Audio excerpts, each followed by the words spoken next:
রাজবাড়ী হাসপাতালে দুদকের অভিযান, চিকিৎসা ও রোগীর খাবারে অনিয়ম। এদিকে চাঁদা না দেওয়ায় ব্যবসায়ীর বাড়িতে গুলি। রংপুরের দ্রুত বিভাগীয় স্টেডিয়ামের কাজ শুরু হবে বলছেন যুব ও ক্রীড়া উপদেষ্টা। সর্বশেষ জানাবো, নিয়োগ পরীক্ষায় অকৃতকার্য হওয়ায় শিক্ষিকার আত্মহত্যা। শুনছিলেন সংবাদ শিরোনাম, এবারে বিস্তারিত। রাজবাড়ী হাসপাতালে দুদকের অভিযান, চিকিৎসা ও রোগীর খাবারে অনিয়ম। রাজবাড়ী সদর হাসপাতালে দুর্নীতি দমন কমিশনের তৃতীয় দফা অভিযানে খাবারের অনিয়ম, ঔষধের ঘাটতি, রোগীদের চিকিৎসায় অবহেলা ও হাসপাতালের নোংরা পরিবেশ সহ বিভিন্ন অনিয়মের সত্যতা মিলেছে। বুধবার দুপুর ১২টা থেকে বিকেল ৪টা পর্যন্ত ফরিদপুর সমন্বিত জেলা কার্যালয়ের সহকারী পরিচালক মোহাম্মদ মোস্তাফিজের নেতৃত্বে একটি টিম এ অভিযান পরিচালনা করে।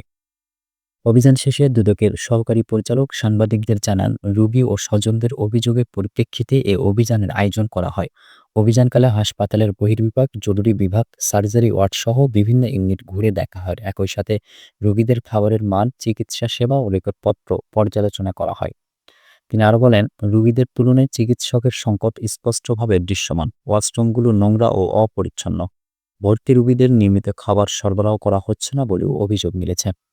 এদিকে দুদকের টিম হাসপাতালের তত্ত্বাবধায়ককে জরুরি বিভাগে ২৪ ঘন্টা চিকিৎসক উপস্থিত রাখা, হাসপাতালের পরিষ্কার পরিচ্ছন্নতা বজায় রাখা এবং খাবারের মান উন্নত করার জন্য প্রয়োজনীয় ব্যবস্থা নেওয়ার নির্দেশনা দেয়। অভিযানে পাওয়া তথ্যের ভিত্তিতে একটি পূর্ণাঙ্গ প্রতিবেদন কমিশনের কাছে জমা দেওয়া হবে বলে জানায় টিম। অভিযানে আরও উপস্থিত ছিলেন দুদকের উপসহকারী পরিচালক কামরুল হাসান এবং সহকারী পরিদর্শক মোহাম্মদ শামীম। চাঁদা না দেওয়ায় ব্যবসায়ীর বাড়িতে গুলি।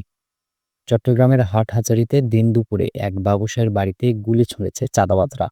দাবিকৃত ৫০ লাখ টাকা চাঁদা না পেয়ে এ কাজ করে অস্ত্রধারী ওই সন্ত্রাসীরা। বুধবার উপজেলার মেখল ইউনিয়নের ইটভাটা ও আবাসন নির্মাণ প্রতিষ্ঠানের মালিক মোহাম্মদ জাহাঙ্গীর আলমের বাড়িতে এ ঘটনা ঘটে। ব্যবসায়ী মোহাম্মদ জাহাঙ্গীর আলমের বড় ভাই বলেন, ১৫ দিন আগে একটি হোয়াটসঅ্যাপ নাম্বার থেকে কল করে ব্যবসায়ী জাহাঙ্গীর আলমের কাছে ৫০ লাখ টাকা চাঁদা চাওয়া হয়। ঘটনাটি তখন তিনি তেমন গুরুত্ব দেননি। বুধবার দুপুরে হঠাৎ বাড়িতে এসে গুলি বর্ষণের ঘটনার পর ওই ব্যবসায়ী মনে করছে চাঁদাবাজরা চাঁদা না পেয়ে তার বাড়িতে গুলি করে। প্রত্যক্ষদর্শীরা জানায়, ঘটনার আগে জাহাঙ্গীর আলমের বাড়ির সামনে দুটি মোটরসাইকেল করে ৬ জন অজ্ঞাত পরিচয় অস্ত্রধারী যুবক নামে। পরে ৪ জন বাড়ির সীমানা প্রাচীর টপকে ভেতরে ঢুকে দুতলা বাড়ি লক্ষ্য করে পিস্তল দিয়ে কয়েক রাউন্ড গুলি করে দ্রুত চলে যায়। এ সময় বাড়িটির মূল ফটক তালাবদ্ধ ছিল। বাড়ির বাসিন্দারা চট্টগ্রাম নগরের বাসায় থাকেন। এদিকে ঘটনার পর খবর পেয়ে জেলা ও থানা পুলিশ ঘটনাস্থল পরিদর্শন করেছেন। আবুল কালাম বলেন, আইনশৃঙ্খলা বাহিনী ঘটনাটি গুরুত্ব দিয়ে দেখলেও আমরা আতঙ্কে আছি। এ ঘটনায় পরিবারের পক্ষ থেকে রাতে থানায় মামলা করার প্রস্তুতি চলছে। হাটহাজারী সার্কেলের অতিরিক্ত পুলিশ সুপার কাজী মোহাম্মদ তারেক আজিজ বলেন, হামলার পর আমরা ঘটনাস্থল পরিদর্শন করেছি। এখনো কেউ অভিযোগ করেনি, তবে তারা থানায় এসে অভিযোগ করবেন বলে জানিয়েছেন। রংপুরের দ্রুত বিভাগীয় স্টেডিয়ামের কাজ শুরু হবে বলছেন যুব ও ক্রীড়া উপদেষ্টা। যুব ও ক্রীড়া উপদেষ্টা আসিফ মাহমুদ সজীব ভূঁইয়া বলেছেন, রংপুরে খুব দ্রুত সময়ের মধ্যে বিভাগীয় স্টেডিয়ামের কাজ শুরু হবে। তিনি বলেন, দেশের প্রত্যন্ত অঞ্চল থেকে ভালো খেলোয়াড় তুলে আনতে, খেলাধুলার প্রতি মানুষের আগ্রহ বাড়াতে এবং খেলাধুলাকে বিকেন্দ্রীকরণ করতে হবে। বুধবার সন্ধ্যায় রংপুর স্টেডিয়ামে ৩৬ জুলাই ফুটবল টুর্নামেন্টের ফাইনাল খেলা শেষে পুরস্কার বিতরণ অনুষ্ঠানে তিনি এসব কথা বলেন। যুব ও ক্রীড়া উপদেষ্টা জানান, বিসিবি ৫টি জোনে কাজ করবে এবং আঞ্চলিক ক্রিকেট ও ফুটবলকে গুরুত্ব দেওয়া হচ্ছে। আগামী বছর থেকে রাজশাহী স্টেডিয়ামে এবং পরে খুলনা স্টেডিয়ামেও বিপিএল আয়োজনের উদ্যোগ নেওয়া হয়েছে। উপজেলা পর্যায়ে আয়োজিত এই টুর্নামেন্টের প্রশংসা করে তিনি বলেন, এই ধরনের টুর্নামেন্ট অন্য জেলাগুলোকেও অনুপ্রাণিত করবে। পর্যায়ক্রমে দেশের অন্যান্য জেলাগুলোতেও এ ধরনের টুর্নামেন্টের আয়োজন করা হবে। জেলা পর্যায়ে এ ধরনের টুর্নামেন্টের মধ্যে দিয়ে নতুন নতুন ভালো খেলোয়াড় বেরিয়ে আসবে। আসিফ মাহমুদ বলেন, শেখ হাসিনা খেলাধুলাকে রাজনীতিকরণ করেছিল, যার ফলে কোনো জেলা থেকেই ভালো খেলোয়াড় গত ১৭ বছরে বের হয়নি। শুধু খেলাধুলা নয়, সব জায়গাতেই রাজনীতিকরণ করেছিল ফ্যাসিস্ট হাসিনা সরকার। এই ধারা থেকে দেশকে বেরিয়ে আসতে হবে। খেলাধুলার মাধ্যমে দেশের প্রত্যন্ত অঞ্চলের মানুষকে বিনোদনের আওতায় আনা হবে। প্রতিটি বিভাগেই বিভাগীয় লিগ চালু করা হবে। গত ২৮ জুলাই ৮টি উপজেলা দলকে নিয়ে শুরু হওয়া এই টুর্নামেন্টের ফাইনাল খেলায় রংপুর সদরকে ২-১ গোলে হারিয়ে চ্যাম্পিয়ন হয়েছে গঙ্গাচড়া উপজেলা। দীর্ঘ ১৩ বছর পর এই স্টেডিয়ামে প্রায় ১ লাখ দর্শকের সমাগম ঘটে। আসিফ মাহমুদ সজীব ভুঁইয়া স্থানীয় সরকার নির্বাচন প্রসঙ্গে বলেন, রাজনৈতিক দলগুলোর ঐকমত্য না হওয়ায় নির্বাচন সম্ভব হয়নি। তবে মানুষের দৈনন্দিন সেবা নিশ্চিত করতে যত দ্রুত সম্ভব স্থানীয় সরকার কাঠামো পুনর্গঠন করে নির্বাচন দেওয়া প্রয়োজন।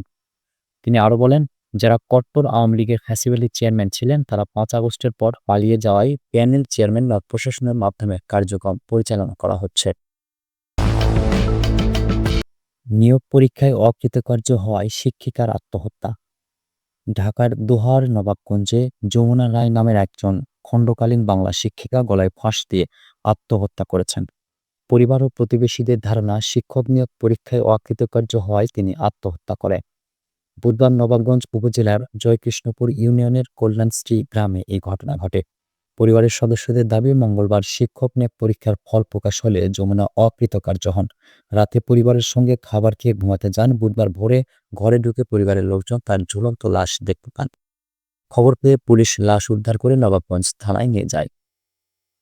যমুনা নবাবগঞ্জ কলেজের বাংলা বিভাগের ২০১৪-১৫ শিক্ষাবর্ষের মেধাবী ছাত্রী ছিলেন। ২০২৩ সালে তিনি শিকারীপাড়া টিকেএন উচ্চ বিদ্যালয়ে খণ্ডকালীন শিক্ষক হিসেবে যোগ দেন। সহপাঠীদের কাছে তিনি একজন মেধাবী ও পরিশ্রমী শিক্ষার্থী হিসেবে পরিচিত ছিলেন।